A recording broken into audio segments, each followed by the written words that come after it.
आपने थोड़ा अंडरवेट कर लिया था। इनफैक्ट लास्ट कुछ महीनों से बैंक निफ्टी भी काफ़ी लैकलस्टर हो गई। टॉप कर ये आपके प्राइवेट सेक्टर लार्ज बैंक पहले टॉप आउट किए, पीएसयूज उससे पहले। अब पीएसयू बैंक्स वापस आते दिखते हैं। आपने फाइनेंशियल्स को कितना बड़ा हिस्सा बना रखा है अपने पोर्टफोलियो का? देखिए, फाइनेंशियल्स में मैं अंडरवेट हूँ वो लार्ज बैंक्स में, जो फेमस नेम है। मुझे एक्चुअली सबसे ज़्यादा इंटरेस्ट आ रहा है एनबीएफसीज में। मुझे लगता है कि वहाँ जो है वहाँ पे अलग स्टोरी है।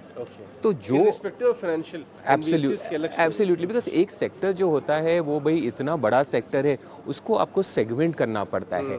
बैंक्स और फाइनेंशियल्स आप देखें तो भाई मार्केट का मतलब 30% जो भी है इसका परसेंटेज है, बट अगर आप उसको सेगमेंट करें तो आप देखेंगे कि बस पीएसयू बैंक और प्राइवेट सेक्टर बैंक में अलग चाल है, एनबीएफसीज में अलग चाल है। एनबीएफसी की चाल भी तगड़ी इस बार, तो रिजल्ट भी बहुत लास्ट 4-5 क्वार्टर। आपने कौन से नाम बना रखे हैं? घूम फिर के हमें क्या है 20 स्टॉक रखने हैं, 22 स्टॉक पोर्टफोलियो में, तो आपको भाई सिलेक्टिव होना पड़ेगा। कारपेट बॉम्बिंग अगर आपको इंडेक्स कराना है तो आप 50 आपके पास कितने एनबीएफसी स्टॉक्स हैं? 2 स्टॉक है, बट उनका एलोकेशन हम ज़्यादा है, तो बट 10% एलोकेशन एनबीएफसी में ही है। आपको पूरा कंफर्ट है एनबीएफसी रैली में? मुझे लगता है, और ये जो नाम भी है ये एकदम मार्की टॉप नेम्स हैं, उनके नंबर्स भी आ रहे हैं और प्राइस है। अगर तीनों एरोज ऊपर हैं और ट्रेंड ऊपर है तो then we don't fight it. Perfect. तो एनबीएफसीज पे आपने क्लियर कॉल दी।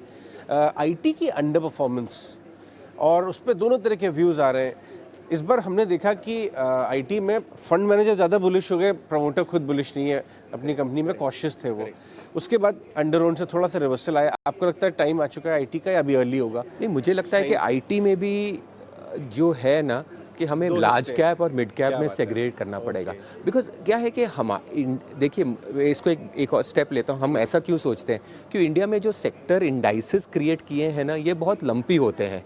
ठीक है, आपने ये कैप्चर नहीं कर रहे, तो हमने क्या है, हमारे खुद थीमेटिक अबाउट 40 इंडेक्सेस बनाए हैं। अच्छा। वो हमारे bespoke इंडेक्सेस हैं। हमने सब स्टॉक्स को एक्चुअली धंधे के बेसिस पे बाइफरकेट करके हमारे प्रोप्राइटरी जो है इंडेक्सेस हैं। जैसे आप देखें पेंट्स, टायर्स, शुगर, सही है। तो ये क्या ये इनके है ही नहीं। एनबीएफसी अलग, प्राइवेट बैंक अलग, पब्लिक बैंक अलग, लार्ज कैप आईटी अलग, small cap mid cap IT अलग। तो अब लार्ज कैप मिड कैप देखेंगे तो मिड कैप की स्टोरी अलग है, मिड कैप की स्टोरी अलग है और लार्ज कैप की स्टोरी। हमने इस बार